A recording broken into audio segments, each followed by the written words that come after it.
ក្រុមតែសប្តាហ៍ដំបូងនៃការប្រកួតនៃជម្រុះសន្សំពិន្ទុដណ្ដើមនៃខ្សែក្រវ៉ាត់ពូលអាទទួលបានការគ្រប់គ្រងខ្លាំងនឹងការប្រកួតដោយជក់ចិត្តស្ទើរបញ្ចប់និមន្តទាំងអស់តូរ៉ាខ្លាំងដូចខ្លាចេញពីរុងប្រេងរំអិលតូរ៉ាផលិតតាមស្តង់ដារប្រទេសជប៉ុនក្រឡេកមកមើលសប្តាហ៍ថ្មីនៃការប្រកួតនៃពូល B វិញសិតតែគូជក់ចិត្តដែលអ្នកស្នេហាគុនខ្មែរទន្ទឹងរង់ចាំទស្សនា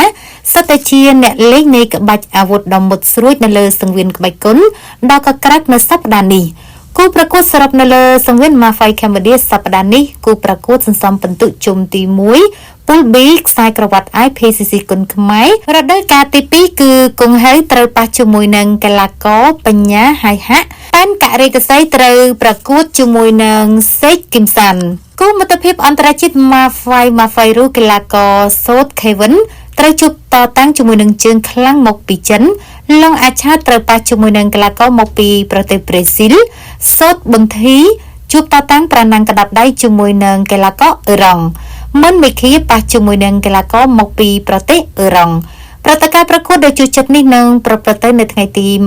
27ខែមេសាឆ្នាំ2025កម្មវិធីចាប់ផ្ដើមពីម៉ោង 3 រសៀលតទៅសង្វៀនប្រកួតនៅស្ថានីយទូរទស្សន៍ Town ជាមួយគ្នានោះក៏មានការផ្សាយផ្ទាល់នៅលើកញ្ចក់ទូរទស្សន៍ Town Full HD TV នៅលើ Facebook Page Town Full HD TV Town នៅផ្អម102.25 និង Cambodia Beer